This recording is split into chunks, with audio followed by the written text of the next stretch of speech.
आज अपन पढ़ रहे हैं कृषि का राष्ट्रीय अर्थव्यवस्था, रोजगार और उत्पादन में योगदान। कि हमने खेती का जो चैप्टर पढ़ा है, पूरा पाठ, कौन कौन सी खेती कैसे कैसे की जाती है, किन राज्यों में की जाती है, भारत का कौन सा स्थान है, तो यह सब पढ़ने के बाद में कि जो खेती है हमारे देश की, ऐसा माना जाता है कि लगभग 60 से 70% लोगों को प्रत्यक्ष या अप्रत्यक्ष रूप से रोजगार प्रदान करती है। 60 से 70% लोग क्या है, खेती पर निर्भर है, कृषि पर निर्भर है। अब इससे क्या कोई फायदा है या हमारे देश की अर्थव्यवस्था मजबूत हुई है, क्या लोगों को रोजगार भी मिला है या उत्पादन में कोई योगदान भी है, या ऐसे ही 60 से 70% लोग हैं वो प्रत्यक्ष अप्रत्यक्ष रूप से खेती में लगे हुए हैं। तो देखो, वैसे तो ज्यादा लोगों का खेती पर निर्भर रहना कोई अच्छी बात नहीं है।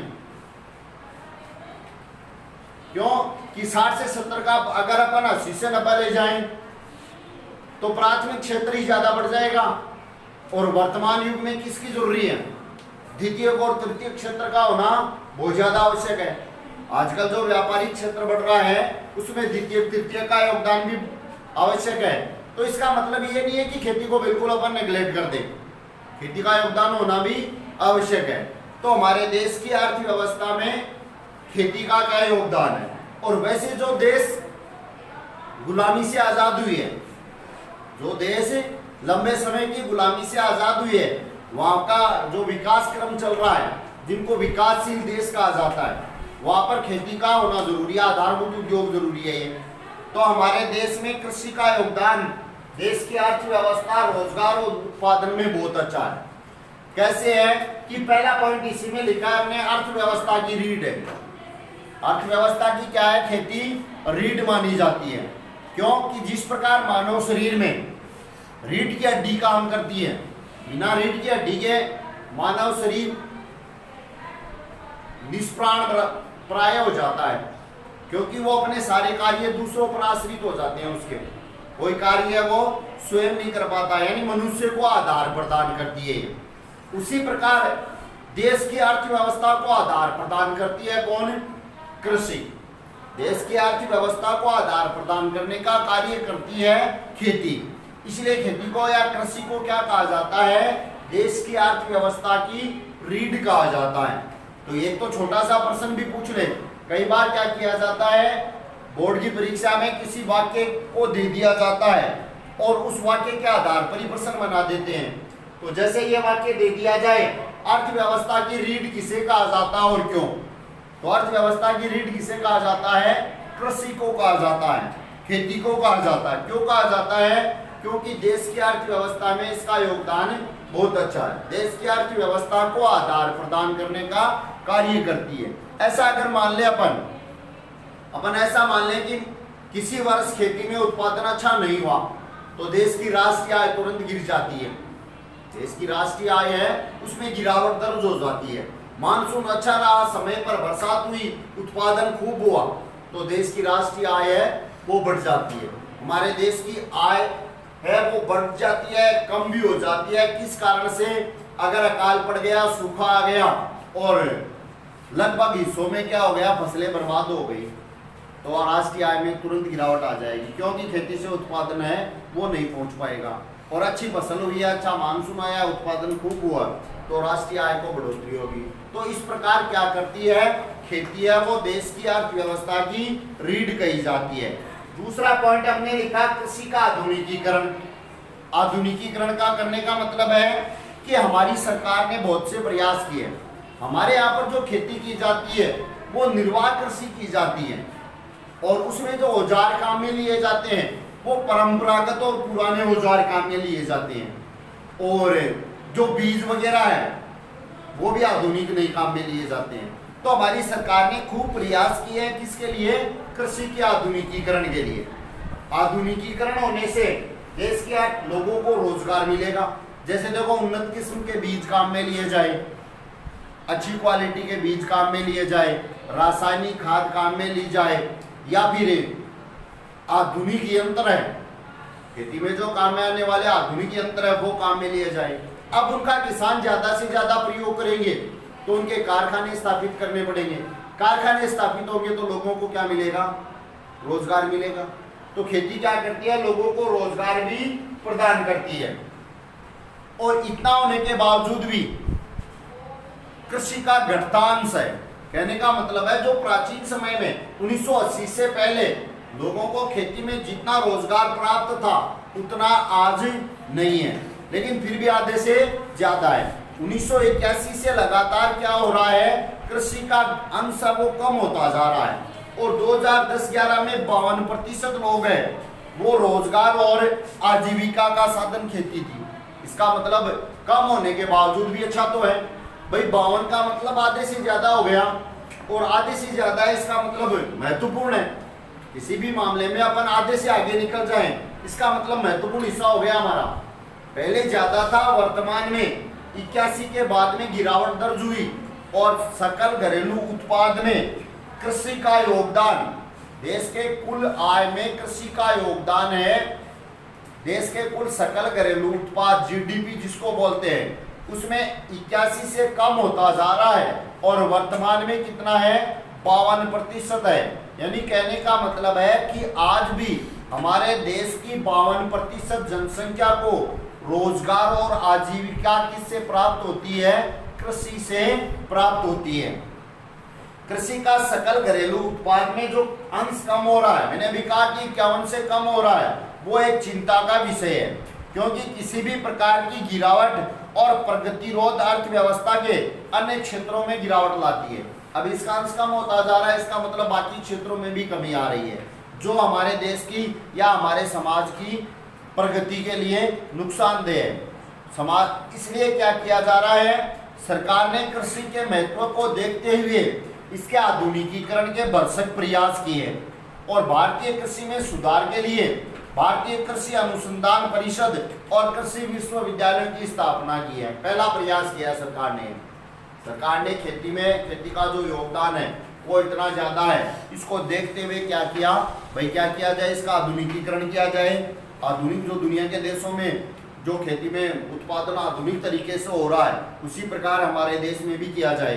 तो पहला काम किया भारतीय कृषि अनुसंधान परिषद और कृषि विश्वविद्यालय की स्थापना की, जहाँ पर खेती से संबंधित खोज की जाती है, नए नए बीजों का आविष्कार किया जाता है, कैसे फसल का उत्पादन किया जाए, किस प्रकार कम पानी में भी हम अच्छी फसल का उत्पादन कर सकते हैं, सिंचाई के नए नए तरीके खोजे जाते हैं, नई रासायनिक खाद वगैरह है वो खोजने की कोशिश की जाती है। और दूसरा प्रयास किया गया पशु चिकित्सा सेवाएं और पशु प्रजनन केंद्रों की स्थापना की गई। पशुओं को चिकित्सा देने के लिए, बीमार होने पर इलाज करने के लिए और उनके प्रजनन की व्यवस्था के लिए प्रजनन केंद्र खोले गए। बागवानी विकास, बागवानी को बढ़ावा दिया गया, क्योंकि बागवानी में कल हमने पढ़ा था कि बागवानी करते हैं तो जो व्यापारी अन्य खेती करते हैं उसकी बजाय बागवानी में कम पानी की आवश्यकता होती है, तो बागवानी विकास का कार्यक्रम किया गया। मौसम विज्ञान की स्थापना की गई और मौसम विज्ञान क्या करता है? हमें मौसम की पूर्वानुमान की जानकारी पहले ही बता देता है कि आने वाले दिनों में मौसम कैसा रहेगा, उस आधार पर हम अपनी खेती को कर सकते हैं। मौसम का पूर्वानुमान इस सत्र में मानसून कम आएगा, ज्यादा आएगा, औसत आएगा, ये सब जानकारी और इससे संबंधित अनुसंधान और विकास को प्राथमिकता दी गई। तो ये तो है कृषि का देश की अर्थव्यवस्था और रोजगार और उत्पादन में योगदान। अगला है वैश्वीकरण का कृषि पर प्रभाव। तो सबसे पहले जरूरी चीज है वैश्वीकरण को समझना। भाई वैश्वीकरण क्या है? वैश्वीकरण वैसे वर्तमान दौर की प्रक्रिया है। 1990 के दशक से शुरू हुआ एक नया प्रयोग है ये।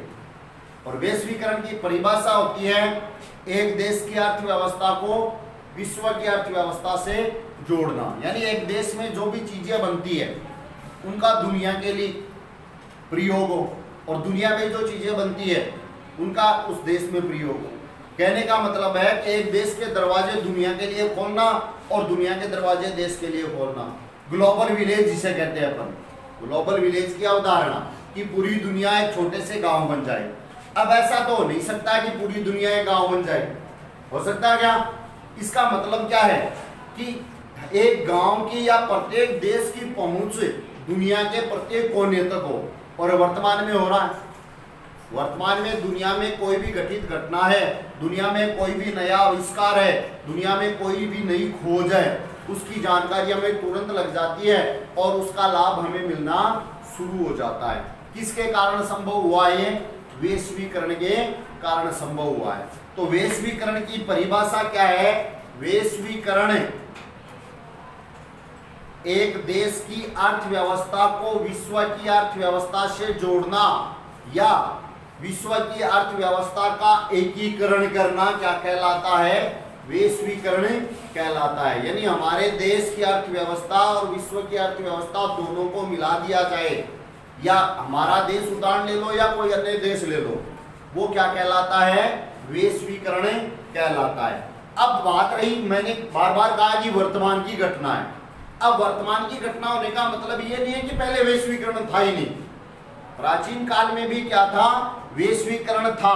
वैश्वीकरण की घटना कोई नई घटना नहीं है। उपनिवेशन काल में, उपनिवेशन काल का मतलब जब अंग्रेजी शासन था, जब अंग्रेजों का शासन था, तब भी क्या था? यह स्थिति मौजूद थी। कौन सी? वैश्वीकरण की स्थिति अंग्रेजी शासन काल के समय में भी मौजूद थी।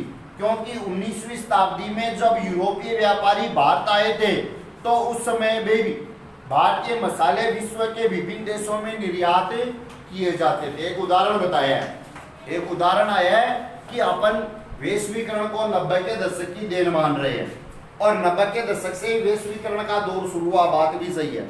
इसका मतलब यह हुआ कि प्राचीन काल में वैश्वीकरण बिल्कुल भी नहीं था, ऐसा नहीं है। प्राचीन काल में भी वैश्वीकरण था। जब अंग्रेजी शासन था हमारे देश में, तब यूरोपीय व्यापारी भारत आए थे और उस समय भारत के मसाले दुनिया में जाते थे। भारत के मसाले है वो दुनिया के विभिन्न भागों में निर्यात किए जाते थे, बेचे जाते थे। और यही वैश्वीकरण है। भाई एक देश की चीज है, वस्तुएं, एक देश में बनी वस्तुएं दुनिया में चली जाए, दुनिया की वस्तुएं भारत में आ जाए, यही वैश्वीकरण है। तो यानी कहने का मतलब है कि वैश्वीकरण का छोटा रूप प्राचीन काल में भी मौजूद था। इसी प्रकार दक्षिणी भारत में किसानों को इन फसलों को उगाने के लिए प्रोत्साहित भी किया जाता था। आज भी गरम मसाले बाहर से निर्यात किए जाने वाले मुख्य वस्तुओं में एक है, जो दूसरे देशों में अपन बेच सके। ऐसी वस्तुओं का उत्पादन करने के लिए भारत के लोगों को प्रोत्साहित भी किया जाता था। ब्रिटिश काल में अंग्रेज व्यापारी भारत के कपास क्षेत्र की ओर आकर्षित हुए और भारतीय कपास को ब्रिटेन की सूती वस्त्र उद्योग के लिए कच्चे माल के रूप में निर्यात किया गया। अंग्रेजी शासन काल की बात कर रहे हैं अपन। अंग्रेजी शासन काल में क्या हुआ? जो अंग्रेज व्यापारी थे वो भारतीय खेती की तरफ गए और कौन से इलाके? उन इलाकों में जहां कपास का उत्पादन किया जाता था। कपास से आकर्षित हुए क्यों? कि वो यहाँ की कपास कहाँ ले जाते थे? इंग्लैंड ले जाते थे। और इंग्लैंड की जो कपड़ा मिलें थी, इंग्लैंड की कपड़ा मिले थी, उनके लिए कपास कच्चे माल का काम, उन उद्योगों के लिए कपास है वो कच्चे माल का काम करते थे। दो मिल मैनचेस्टर और लिवरपूल, मैनचेस्टर और लिवरपूल में जो कपड़ा मिले थी वो उनके पनपने का कारण ही यही था। मैनचेस्टर और लिवरपूल की कपड़ा मिले बहुत प्रसिद्ध थी उस समय। तो उसके पनपने का कारण क्या था? कि भारत से कच्चा माल उन्हें उपलब्ध हो जाता था। भारत से कच्चा माल उन लोगों को उपलब्ध हो जाता था। इसी प्रकार हमने एक चंपारण आंदोलन के बारे में भी सुना है। भारत में एक आंदोलन हुआ था अंग्रेजी शासन काल के दौरान। महात्मा गांधी का पहला सत्याग्रह था, वो 1917 की बात है। 1917 में बिहार में चंपारण क्षेत्र में आंदोलन हुआ था। चंपारण के किसानों ने आंदोलन किया था। अब क्यों किया था? क्योंकि वहां के किसानों को अंग्रेजी सरकार नील की खेती करने के लिए मजबूर कर रही थी। अंग्रेजी सरकार वहां के किसानों को नील की खेती करने के लिए मजबूर कर रही थी, दबाव डाल रही थी। क्यों? क्योंकि नील वहां की उद्योगों के लिए कच्चा माल था। ब्रिटेन की उद्योगों के लिए नील कच्चा माल था, ये इसलिए अंग्रेजी सरकार जबरदस्ती उनसे क्या करवा रही थी? नील की खेती करवा रही थी। और भारतीय किसान या वहां के किसान ऐसा नहीं करना चाहते थे। क्यों नहीं करना चाहते थे? क्योंकि जब वो नील की खेती करेंगे तो अपने उपभोग की वस्तुएं कब उत्पन्न करेंगे? अपने काम में आने वाली वस्तुएं वो कहां से उत्पन्न करेंगे? इसलिए उन लोगों ने विरोध भी किया था। भारतीय, ये तो हुआ वैश्वीकरण का उदाहरण। कि प्राचीन काल में वैश्वीकरण था या नहीं था, वर्तमान में क्या है। तो वर्तमान में 1990 के दौर से वैश्वीकरण शुरू हुआ है। भारतीय कृषि पर वैश्वीकरण का प्रभाव, कि हमारे देश की कृषि है उस पर भी वैश्वीकरण का प्रभाव पड़ा है क्या।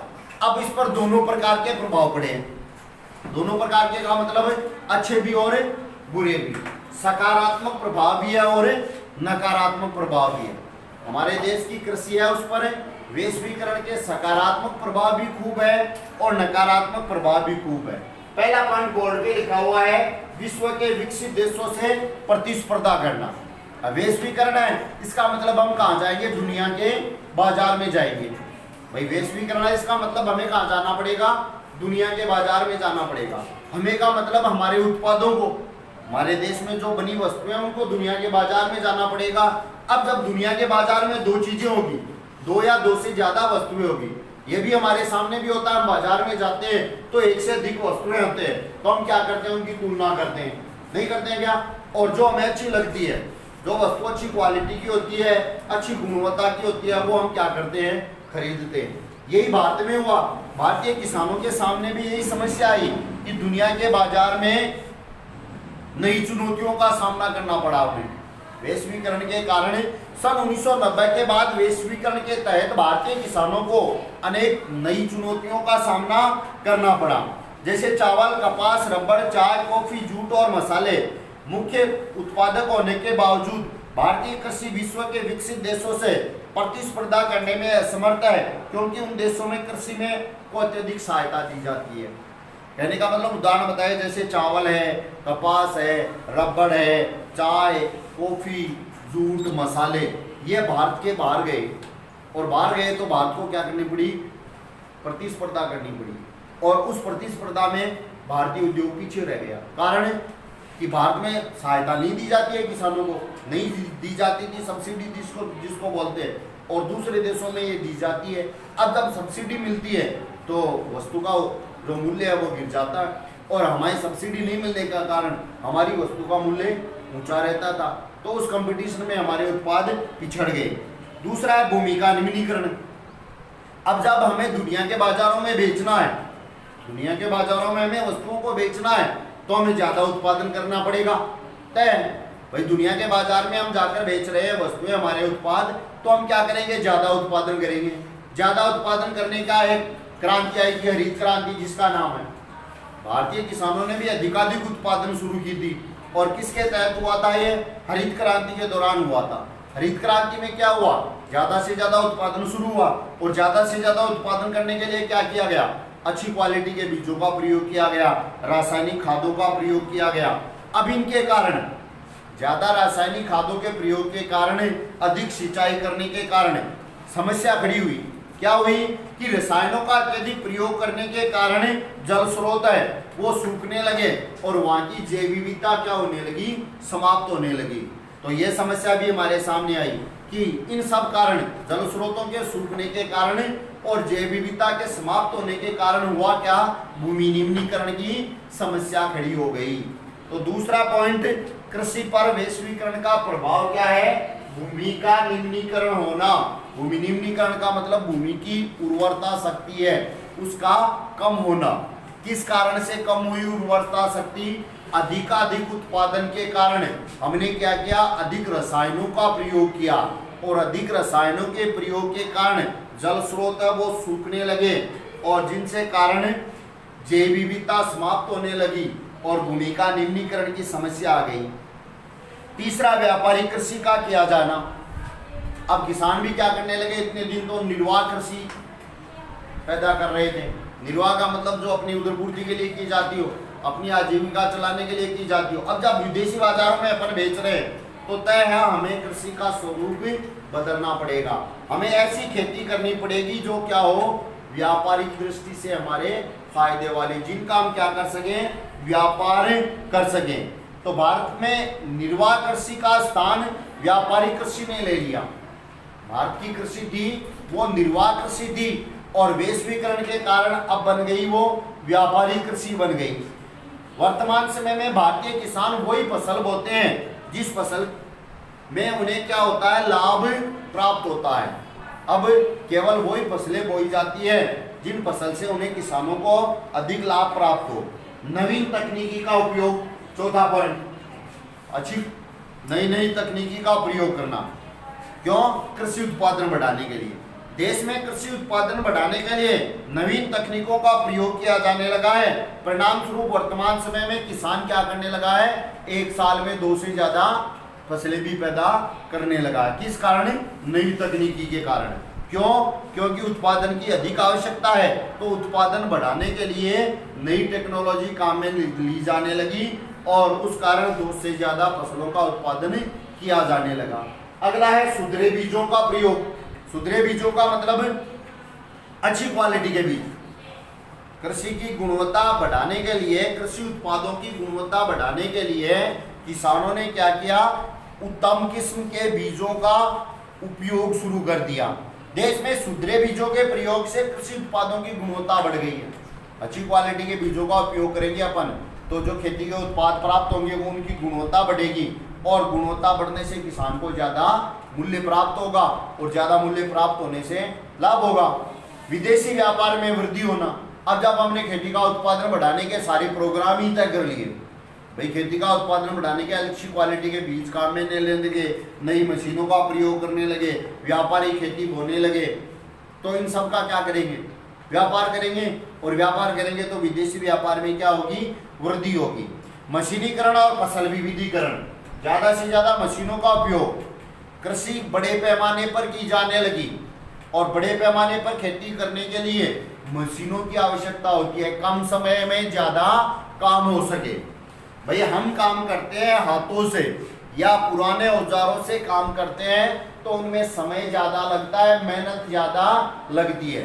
अब हम क्या कर रहे हैं? उत्पादन बढ़ने वाला प्रोग्राम तय कर लिया हमने कि हम क्या करें? विदेशों में बेचे या विदेशी माल के सामने मुकाबला करें, तो मशीनों का उपयोग शुरू हो गया और मशीनें क्या करती है? कम समय में ज्यादा काम करती है, यानी प्रति हेक्टेयर उत्पादन है वो बढ़ने लगा। प्रति मशीनों के प्रयोग से प्रति हेक्टेयर उत्पादन में असाधारण वृद्धि हुई और फसलों का विविधीकरण शुरू हो गया, अदल बदल कर बोने का प्रोग्राम शुरू हो गया कि किसान तरह तरह की फसलें उगाने लगे विविधीकरण के अंतर्गत। तो ये था हमारा 4 का अध्याय।